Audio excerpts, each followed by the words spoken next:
میاں صاحب یہ بتائیے، اب یہ عدلیہ کی میں بات کر رہا تھا، اور آج کیونکہ فل کورٹ پہلا جو میٹنگ تھی نئے چیف جسٹس جناب جسٹس یحییٰ آفریدی صاحب کی زیر صدارت، اور اس پہ کیونکہ ابھی 26ویں ترمیم ہوئی ہے، ایک نیا سیٹ اپ آیا ہے، تو بہت سارے سوال بھی اٹھ رہے ہیں، لوگ بڑے غور سے دیکھ رہے ہیں کہ عدلیہ میں کس طریقے سے ڈائنامکس ہوں گے، جو وہاں پہ دراڑیں تھیں، جو گروپ بندی تھی، وہ کس طریقے سے جو ہے وہ نئے چیف جسٹس کے آنے سے اس میں کمی آئے گی یا بہتری آئے گی۔ لیکن اس کے ساتھ ساتھ میاں صاحب ایک اور ایشو جو کھڑا ہو گیا ہے وہ یہ کہ اب یہ جو پریکٹس اینڈ پروسیجر بل ہے، اب پہلے گورنمنٹ نے اس کو بنایا، اس کو پاس کیا، پھر جب اپنے مطلب کی اس میں جج صاحبان جو ہے وہ نہیں آ پا رہے تھے، اس کو چینج کیا، پھر پچھلے چیف جسٹس نے منیب اختر صاحب کو اس میں سے باہر کیا۔ اب اگر دو سینئر ترین جج چیف جسٹس کے علاوہ اگر پھر سے منصور علی شاہ اور جسٹس منیب اختر بنتے ہیں تو پھر گورنمنٹ چینج کرنے جا رہی ہے تاکہ یہ دو لوگ جو ہیں یہ ڈومینیٹ نہ کریں۔ نہیں فہد حسین، اگر آپ خواہشات پہ مبنی فیصلے چاہیں گے، جب بھی چاہیں گے، کوئی بھی چاہے گا، تو اس کے اثرات نہ ریاست پہ، نہ ادارے پہ، نہ قوم پہ اچھے نہیں آتے۔ اب جہاں تک تعلق ہے کوئی یہ تبدیلیوں کا، تو بدقسمتی ہے کہ یہ جو ہے کہ میرا جج کون اور دوسرے کا کون جج، اس سے باہر خدا کے لیے آنا چاہیے۔ اور میں سمجھتا ہوں کہ اگر آپ 26ویں آئینی ترمیم کے حوالے سے یہ سوال اٹھا رہے ہیں کہ حکومت وقت کی خواہش یہ تھی کہ ترمیم اس لیے لا رہے ہیں کہ ہماری مرضی کے یا ہماری خواہش کے مطابق جو فیصلے ہوں، تو میرا نہیں خیال کہ ایسا کرنے سے وہ چیزیں پوری ہو سکتی ہیں۔ ماضی میں بھی میں نے دیکھا 77 سالوں میں جب کسی نے کوئی تبدیلی کسی خاص مقصد کے لیے کی تو وہ اثرات وقتی طور پہ شاید اس کے لیے بہتر آ گئے ہوں، مگر دورس نتائج کبھی اچھے نہیں آتے۔ اچھا، یہی تو آج بھی میں یہ بات کروں گا، یہ جو نتائج کی آپ بات کریں نا میاں صاحب، میں یہیں سے قطع کلامی معاف، دیکھیے یہ اس میں تو کوئی شک نہیں کہ آئینی ترمیم جو ہے وہ پاس ہوئی دو اکثریت سے، وہ جیسے بھی 2/3 اکثریت آئی وہ بھی سب کو معلوم ہے۔ تو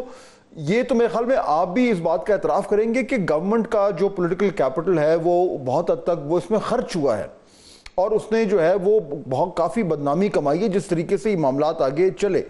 میں صرف اس لیے جاننا چاہ رہا ہوں کہ گورنمنٹ کو بھی یہ احساس ہونا چاہیے کہ اگر چلیں آپ نے کروا لیا، آپ نے جو ہے وہ ترمیم پاس کرا لی، نظام چینج ہو گیا، اور میں بالکل میاں صاحب آپ سے اتفاق کرتا ہوں کہ اگر گورنمنٹ سمجھ رہی ہے کہ نئے چیف جسٹس لگانے سے ان کی لائف بڑی آسان ہو جائے گی، ایسا شاید نہ ہو، لیکن اس کے بعد اب یہ کہنا کہ جی ہم مزید ترمیم کرنے جا رہے ہیں، میاں صاحب گورنمنٹ کے اندر کوئی یہ سوچ نہیں رہا کہ یہ کہاں تک اس طرح کے معاملات کرتے جائیں گے اور اس سے نظام کو کتنا نقصان پہنچ رہا ہے؟ گورنمنٹ کی اپنی جو ریپوٹیشن ہے، اپنی جو سٹینڈنگ ہے، اس کو بھی نقصان پہنچ رہا ہے، یہ احساس ہے؟ فہد حسین، بات یہ بھائی یہ ہے کہ جہاں تک نظام کا تعلق ہے تو نظام سے زیادہ مجھے آج یہ ہے کہ ریاست کو کتنا نقصان پہنچ رہا ہے۔ کبھی یہ وقت تھا کہ آپ جو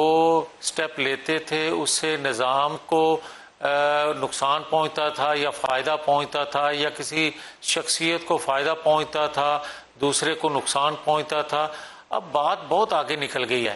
اب تجربہ گاہ یہ ملک مزید بننے کا متحمل نہیں ہے، یہ سسٹم جو ہے وہ نئے تجربات کا متحمل نہیں ہے۔ میں یہ کہنا چاہتا ہوں کہ اگر اداروں میں بیٹھے جو اشخاص ہیں، جو سربراہ ہوتے ہیں، اگر آئین قانون کے مطابق فیصلہ دینا شروع کر دیں تو وقتی طور پہ شاید میری خواہش کے اگینسٹ فیصلہ ہو رہا ہوگا، مگر مجھے اور ریاست کو اس کا دورس فائدہ ہی ہوگا۔ لیکن اور بدقسمتی یہ ہے، بڑی اچھی باتیں ہیں اور آپ بالکل صحیح بات کر رہے ہیں، ایک سیکنڈ، لیکن آپ کی باتوں میں گورنمنٹ کے ایکشن میں جو ہے وہ آپس میں وہ مل نہیں پا رہے۔ ایشو صرف یہ ہے، بات آپ ٹھیک کر رہے ہیں۔ نہیں، میں یہ بات جو کر رہا ہوں فہد حسین اس لیے کر رہا ہوں کہ یار جب ہم آج کی بات کرتے ہیں نا تو آپ کو یاد ہوگا اسی آئینی ترمیم ہونے سے پہلے یہ کہا جاتا تھا کہ اس مسودے کو ہم مانتے ہیں، اس مسودے پہ تمام پولیٹیکل فورسز کہتی تھی ہم ماننے کے لیے تیار ہیں، مگر ہم ماننے کے لیے تیار نہیں ہیں کہ جسٹس قاضی فائز عیسیٰ صاحب دوبارہ آئیں۔ آپ کو یاد ہوگا جو آج اپوز کرتے ہیں وہ سب سے زیادہ یہ اونچی آواز میں بات کرتے تھے۔ پھر آپ نے دیکھا کہ مولانا فضل الرحمان صاحب کا جو مسودہ ہے وہی جو ہے اس نے رول کیا، وہی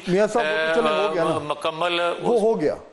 گیا وہ جس طریقے سے وہ آئینی ترمیم پاس ہو گئی۔ میں آپ کے سامنے جو ایک نقطہ رکھ رہا ہوں میاں صاحب وہ یہ ہے کہ دیکھیں اب پہلا فل کورٹ میٹنگ تھی، اب آنے والے چند دنوں میں اور ہفتوں میں بڑی میجر ڈیولپمنٹس ہوتی ہیں اور تمام جو نظریں ہیں وہ جڑی بھی ہیں کہ اس نئے نظام میں چیف جسٹس صاحب کس طریقے سے اس کو لے کے چلتے ہیں اور گورنمنٹ کا کیا رول ہوگا۔ ابھی جوڈیشل کمیشن بننا ہے، اس کمیشن میں کے اوپر بھی بہت سارے سوال ہیں، ادھر سے پھر آئینی بینچ بننے ہیں، ان بینچز پہ بھی سوال ہوگا کہ کیا یہ حکومت کو فائدہ دینے کے لیے تو اس طرح کی بینچ سازی نہیں ہو رہی۔ میں یہ کہنا چاہ رہا ہوں میاں صاحب کہ یہ جو تمام مراحل ہیں اس میں اب اگر آپ جو پروسیجر والا جو ایکٹ ہے اس میں بھی تبدیل کریں گے تو ایک سٹیج پر میاں صاحب یہ کہا جائے گا کہ گورنمنٹ جو ہے وہ اپنے پیر پہ کلہاڑی مار رہی ہے۔ یہ سینس گورنمنٹ میں آ رہا ہے کہ آپ اتنا آگے نہ جائیں کہ لوگ جو ہے وہ مکمل طور پر کہیں کہ جی آپ نے اس تمام کام صرف اپنے فائدے کے لیے کیا ہے، عدلیہ کے لیے، نظام کے لیے نہیں کیا۔ فہد، میرا سوال آپ سے یہی ہے کہ کتنا آگے جائیں؟ مجھے سوال یہ ہے، مجھے کوئی وکالت نہیں کرنا حکومت وقت کی یا مجھے